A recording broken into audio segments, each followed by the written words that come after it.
binabasa ito. Ang pagbasa dito, unahin mong basahin ang nasa loob ng kahon, 12.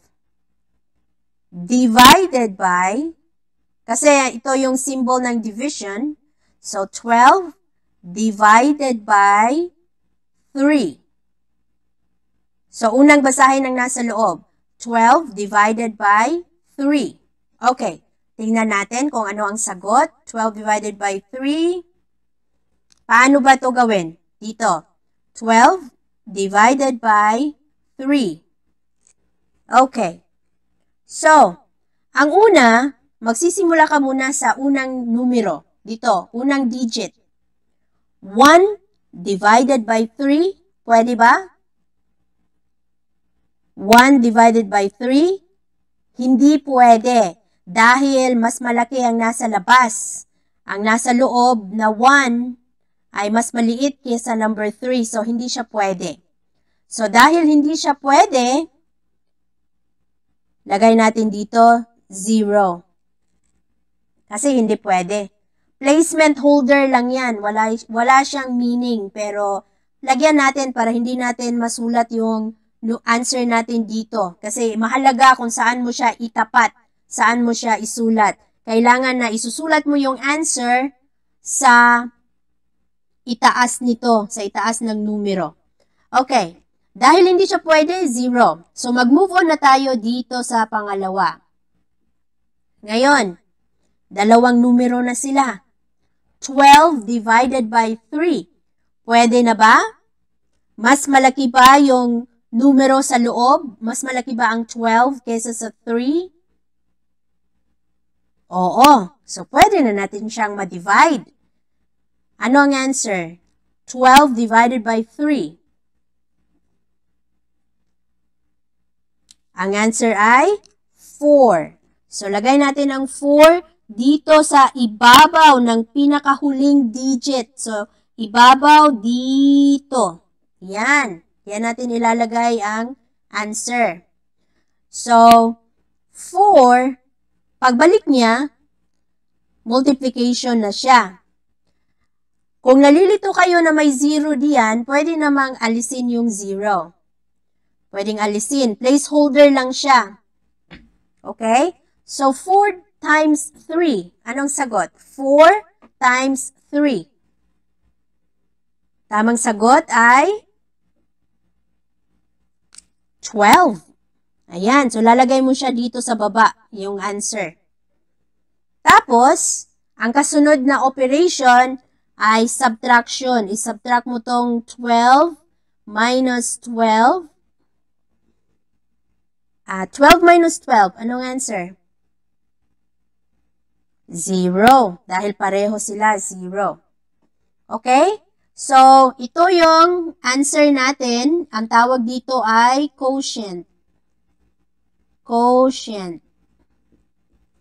Ito naman, ang tawag dito ay remainder.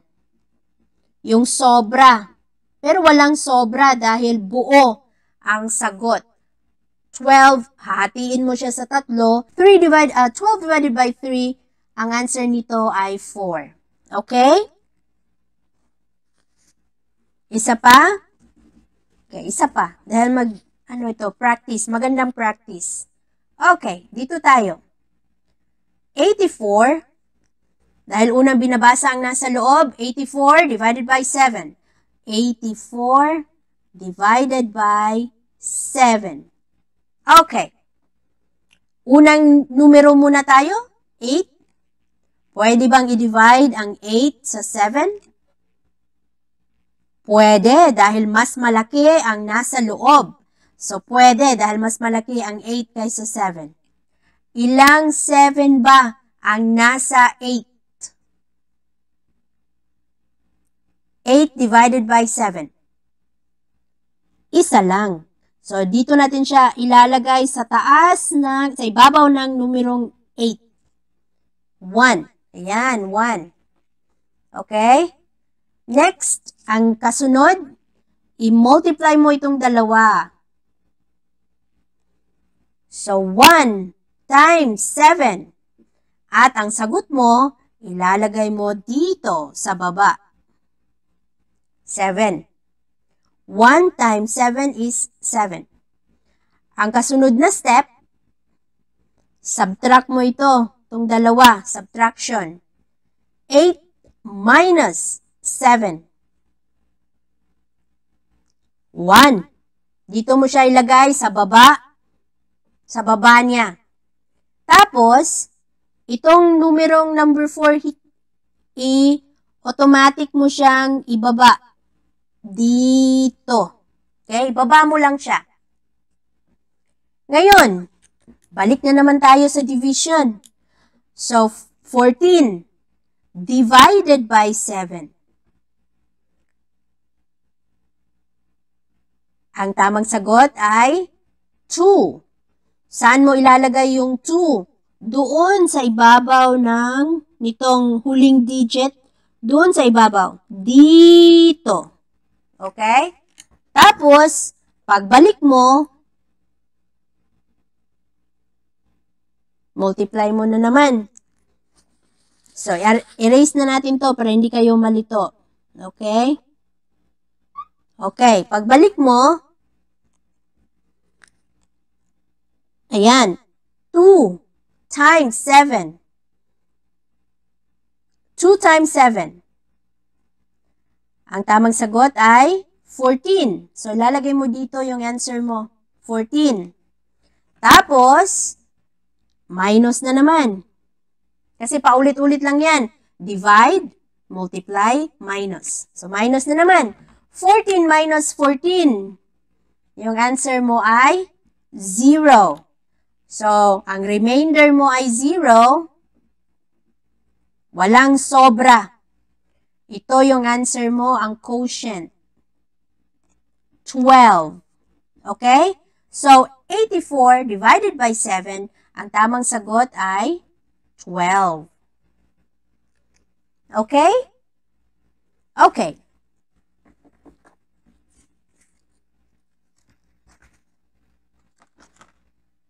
Isa pa?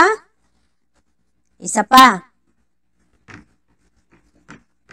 Hanggang sa mahasa kayo kung paano ginagawa yung proseso.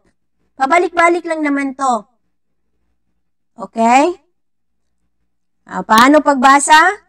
35 divided by 5. Loob divided by labas. So, 35 divided by 5. Okay. 35 divided by 5. Okay.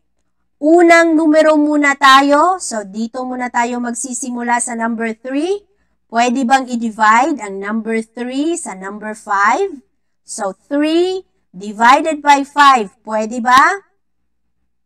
Hindi. Dahil mas maliit ang number 3 kaysa sa 5. So, hindi siya pwede. Okay? So, di siya pwede. Move on tayo sa pangalawa. 35.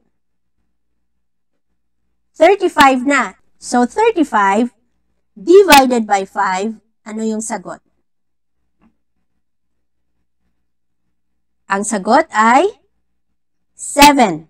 Saan mo ilalagay yung 7? Dito mo siya ilalagay sa huling numero na ginamit mo. Ang ginamit natin ay 35. So, kailangan ilagay natin siya sa ibabaw ng 5. Ayan. Okay? Diyan. So, ano yung next na step? So, nag-divide ka na. Pagkatapos, ang pangalawang step ay i-multiply mo siya. Itong dalawang ito, i-multiply mo. 7 times 5, ano yung answer? 7 times 5, 35.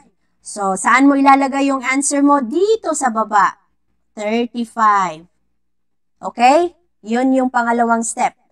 Pangatlong steps. Okay? Pangatlo, i-minus mo ito. Okay? 35 minus 35.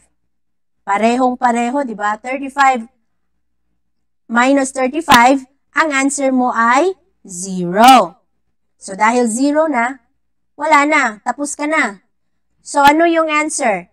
35 divided by 5, ang answer ay ito. Itong nasa ibabaw, 7. Okay?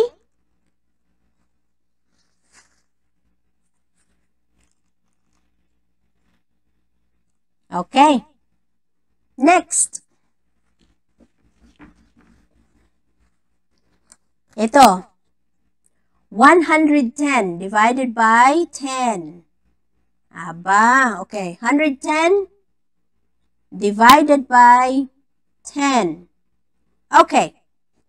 Unang numero muna tayo. Pwede bang i-divide ang 1 sa 10? Hindi pwede. Hindi magkakasya. Ang liit-liit ng 1. Hindi siya pwedeng hatiin sa 10. Magiging decimal siya. Hindi siya whole number. Kaya, move on tayo sa katabi niya. Ito na, ang dalawang numero. Okay? 11 divided by 10. Pwede ba?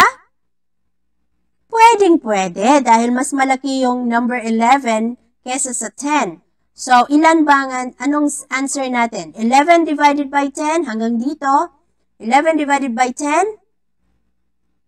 1. Meron tayong isang 10. Okay? Doon mo siya ilalagay. Ulit-ulit kong sasabihin, doon mo siya ilalagay sa taas ng huling numero na ginamit mo. Ang ginamit natin ay 11. So, doon natin siya ilalagay sa ibabaw ng huling numero. Dito. Hindi siya pwedeng dito. Hindi pwede. Kasi, ang dinivide natin ay 11. So, mali ito. Hindi siya pwede diyan. Kailangan dito. Okay? Ngayon, next step. I-multiply mo itong dalawa. 1 times 10? 10. Okay, saan mo ilalagay? Sa baba. Dito. Okay? Ngayon, anong kasunod? Minus, di ba? Third step is minus. Okay. 11 minus 10. 1. So, saan mo ilalagay yung 1? Dito. 11 minus 10, 1. Tapos, ang kasunod na step, ibaba mo lang ito. Gusto kong lagyan ng arrow para naka-align pa rin siya. So, 10. Okay? Ngayon, 10 divided by 10. So, ito, ulit-ulit lang kasi yung proseso. So, i-divide mo siya, i-multiply, i-subtract. Divide, multiply, subtract. Okay, ito. 10 divided by 10. Ano ang sagot? 1. So, ilalagay mo siya sa ibabaw ng huling numero na iyong ginamit. Ibabaw. So, dito mo siya, hindi makita. Ibabaw. Dito mo siya ilalagay. Okay? So, pagkatapos ng division, anong kasunod? Multiplication. So, kanina, multiply na natin yung 1. So, ito na naman. Itong 1 naman, multiplied by, so, itong 1, multiplied by 10. Ang tamang sagot ay 10. So, saan mo siya ilalagay? Dito sa baba. Ano ang kasunod na step? Minus. So, 10 minus 10, 0. So, 0 ang remainder. Ibig sabihin, buo yung answer. So, 110 divided by 10, ang answer ay itong numero na nasa ibabaw. 11. Okay? Magaling, magaling. Halika na at matuto sa magaling, magaling, magaling. Sigurado hindi ka na mahihirapan pa.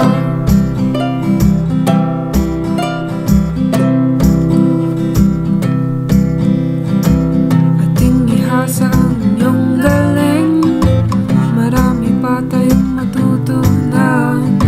Geometry, algebra at iba pa sa lingwahe English, Tagalog, Bisaya